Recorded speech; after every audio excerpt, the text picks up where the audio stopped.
സത്യത്തിൽ നമ്മുടെ കേരളത്തിൻ്റെ എക്കോണമിക്ക് നല്ല ഒരു പണി വരാൻ പോകുന്നുണ്ട് കേട്ടോ. നല്ല പണി മീൻസ് നല്ല പണി. ഞാൻ വളരെ വിശദമായിട്ട് പറഞ്ഞു.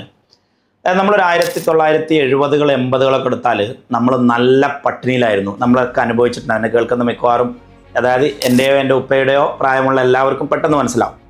പിന്നീടാണ് ഗൾഫ് ബൂം വന്നതും നമ്മൾക്ക് ഗൾഫിലേക്ക് എല്ലാവരും മൈഗ്രേഷൻ ചെയ്യുകയും ആ ഒരു ഗൾഫ് കറൻസി ഇങ്ങനെ മാസത്തിൽ ക്യാഷായിട്ട് ഇങ്ങനെ വരാൻ തുടങ്ങിയത്. അപ്പോൾ അവിടുന്ന് അങ്ങോട്ടാണ് കേരളത്തിലെ പട്ടിണി മാറിയതും കേരളത്തിലെ മണ്ണിട്ട വീടുകൾ ഓടിട്ട വീടുകളായതും ഓടിട്ട വീടുകൾ വാർപ്പിട്ട വീടുകളായതും പെട്ടിക്കടകൾ നല്ല വാർപ്പിട്ട ഷോപ്പുകളായതും സൈക്കിളുകൾ മാറി ബൈക്കായതും ബൈക്ക് മാറി കാറായതും ഒക്കെ അതിന് ശേഷമാണ്. പക്ഷെ നമ്മൾ കഴിഞ്ഞ ഒരു 1990 മുതൽ 2020 വരെയുള്ള 30 വർഷം എടുക്കുകയാണെങ്കിൽ വന്നിട്ടുള്ള 10,000 ലക്ഷക്കണക്കിന് കോടി രൂപ എങ്ങനെ സ്പെൻഡ് ചെയ്തു എന്ന് നമ്മൾ ചിന്തിച്ച് നോക്കി. എങ്ങനെ സ്പെൻഡ് ചെയ്തു? ഇനീഷ്യലി നമ്മളെല്ലാവരും വീടുണ്ടാക്കി. അത് ഒരു നോൺ പ്രൊഡക്റ്റീവ് സ്പെൻഡിങ് ആണ്. എല്ലാവരും വീടുണ്ടാക്കി. എന്നിട്ട് ഒരു 10 കൊല്ലം കഴിഞ്ഞതിന് ശേഷം പിന്നെ എല്ലാവരും ആ വീട് പൊളിച്ച് വേറെ വീടുണ്ടാക്കി. ഒരു പ്രവാസ ജീവിതത്തിൽ 2 വീടുണ്ടാക്കിയിട്ടുണ്ട്. പഴയ വീട് ആദ്യം ഒന്ന് വാർപ്പിന്റെ വീടാക്കി, എന്നിട്ട് സ്റ്റൈല് പോരാന്ന് പറഞ്ഞിട്ട് വീണ്ടും എന്താക്കി, അതിനെ പൊളിച്ച് വലിയൊരു അമ്പര ചുംബിയായ അടിപൊളി 2 നില വീടുണ്ടാക്കി. അപ്പോൾ 2 വീടുണ്ടാക്കി, കാറ് മേടിച്ചു. പിന്നെ ഇപ്പം എന്താ ചെയ്തത്? നമ്മൾ വെറുതെ കാസർഗോഡ് മുതൽ തിരുവനന്തപുരം വരെ ഹൈവേയിലൂടെ അങ്ങനെ യാത്ര ചെയ്യുമ്പോൾ നിങ്ങൾക്ക് മനസ്സിലാവും, ഒരുപാട് ബിൽഡിങ്ങുകൾ നമ്മൾ ഉണ്ടാക്കിയിട്ടുണ്ട്. ഒരുപാട് ബിൽഡിങ്ങുകൾ, ആർക്കും ഉപകാരമില്ലാത്ത കുറേ ഗോസ്റ്റ് ഹൗസസ്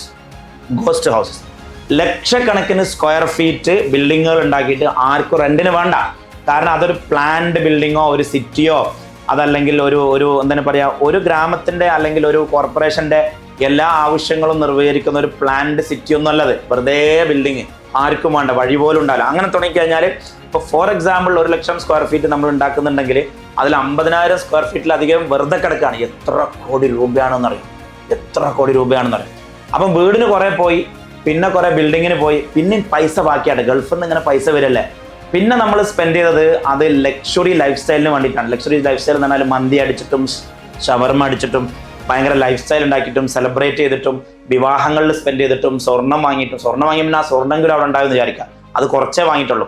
പുട്ടടിച്ച് ഈവൻ ചില ഡിസ്ട്രിക്റ്റുകളൊക്കെ പോയി കഴിഞ്ഞാൽ പുട്ടടിക്കേണ്ടത് എങ്ങനെ, നമ്മൾ എല്ലുമ്പ കുത്താന്നൊക്കെ പറഞ്ഞില്ലേ, പുട്ടടിക്കേണ്ടത് എങ്ങനെയെന്ന് തിരിയാഞ്ഞിട്ട് അത് പിന്നെ എന്താ പറയുക, മിക്കവാറും സിന്തറ്റിക്കുകളും കഞ്ചാവുകളും ഡ്രഗുകളും മറ്റുള്ള അനാശാസ്യ പ്രവർത്തനങ്ങളിലൂടെയാണ് മൂന്നാമത്തെ തലമുറ, അതായത് ഇപ്പോഴത്തെ ഒരു 15 to 25 year old ഗൈസ് ഉണ്ടല്ലോ, അവരിതിനെ വാപ്പാൻ്റെ പൈസ എന്താ ചെയ്യേണ്ടതെന്ന് അറിയാഞ്ഞിട്ട് അതിനങ്ങോട്ട് എന്താ പറയുക മുടിപ്പിക്കുകയാണ് പിന്നീട് ചെയ്തത്. ഇനി വരാൻ പോണത് വേറെ ഒരു കാലമാണ്. അതായത് ഈ മിഡിൽ ഈസ്റ്റിലെ വാറ് എന്ന് പറയുന്നത് വലിയ സുഖമൊന്നും ഉണ്ടാവില്ല. അത് കേൾക്കുമ്പോൾ നമുക്ക് അവിടെ യുദ്ധം നടക്കുന്നു, ബ്ലഡ് ഉണ്ട്, മരണമുണ്ട് ഒക്കെ ഉണ്ടെങ്കിലും അതിൻ്റെ ലോങ് ടേം പ്രത്യാഘാതങ്ങൾ ഭയങ്കരമാണ്. നമുക്ക് 30 വർഷം പടച്ചവൻ അനുഗ്രഹങ്ങൾ തന്നിരുന്നു. ഒരുപാട് പൈസ കേരളത്തിലേക്ക് ഒഴുകി.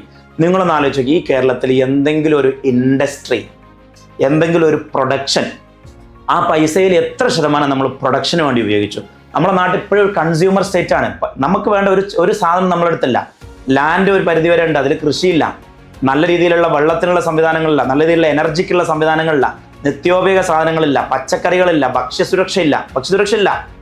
ഭക്ഷ്യസുരക്ഷയില്ല.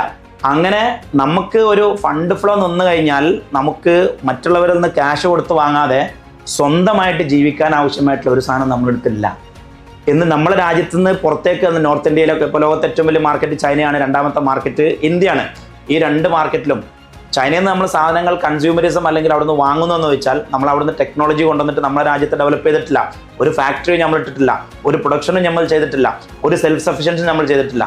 ഇന്ത്യ എന്ന വലിയ മാർക്കറ്റിലേക്ക് സപ്ലൈ ചെയ്യാൻ ഒരുപാട് സാധനങ്ങൾ പ്രൊഡ്യൂസ് ചെയ്യാൻ കേരളത്തിന് പറ്റും. ഒരുപാട് സാധനങ്ങൾ, അതിനാവശ്യമായിട്ടുള്ള ക്യാപിറ്റൽ നമ്മുടെ നാട്ടിൽ വന്നു പോയിട്ടുണ്ട്. അത് വീടിലും ആർഭാടത്തിലും ബിൽഡിങ്ങുകളിലും കയറ്റിയെന്നല്ലാതെ production is the future. Production industry the future. ലോകത്തിന് എന്താണോ ആവശ്യമുള്ളത് ആ സാധനങ്ങൾ ഉണ്ടാക്കിയിട്ട് ഒന്ന് നമ്മുടെ സംസ്ഥാനത്ത് അവൈലബിൾ ആക്കുക, അപ്പോൾ നമുക്ക് കോസ്റ്റ് കുറയും. 2 നമ്മുടെ ഇന്ത്യയിലേക്ക് വിൽക്കുക. ഇന്ത്യയിൽ വലിയൊരു മാർക്കറ്റ് ഉണ്ട്, 100 കോടി 130 കോടി 150 കോടി ജനങ്ങളുടെ മാർക്കറ്റ് ഉണ്ട്. എന്നിട്ട് വേൾഡിലേക്ക് എക്സ്പോർട്ട് ചെയ്യുക. വേൾഡ് വളരെ വിശാലമാണ്. നമ്മൾ അങ്ങനെയുള്ള ഒരു പ്രൊഡക്ഷൻ ഇൻഡസ്ട്രി അല്ലെങ്കിൽ ഒരു എക്കോണമി ബിൽഡ് ചെയ്യാൻ കേരളം പരാജയപ്പെട്ടു എന്നുള്ളതിൻ്റെ പ്രത്യാഘാതം വരാൻ പോണത് ഇനി വരുന്ന എങ്ങാനും നമ്മുടെ ഗൾഫ് ഫണ്ട് നിന്നാൽ നമ്മൾ വീണ്ടും 1990-കളിലേക്കും 1970-ലേക്കും തിരിച്ചു പോകും. അപ്പം ഇനിയെങ്കിലും നമ്മൾ അയക്കുന്ന ഓരോ കോടികളും ബേസിക്കലി കേരളത്തിൽ പ്രൊഡക്ഷൻ ഇൻഡസ്ട്രിയിലേക്ക് വരട്ടെ, കേരളത്തിൽ സെൽഫ് സഫിഷ്യൻസി വരട്ടെ.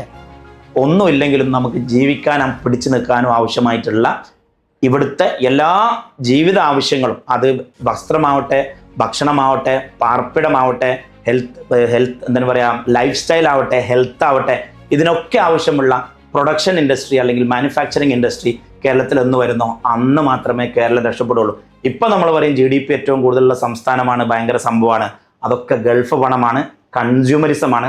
സത്യത്തിൽ കേരളത്തിൽ ഒരു ചുക്കില്ല. ഇല്ലല്ലോ? ഉണ്ടോ? ഉണ്ടെങ്കിൽ നിങ്ങൾ പറഞ്ഞേരി.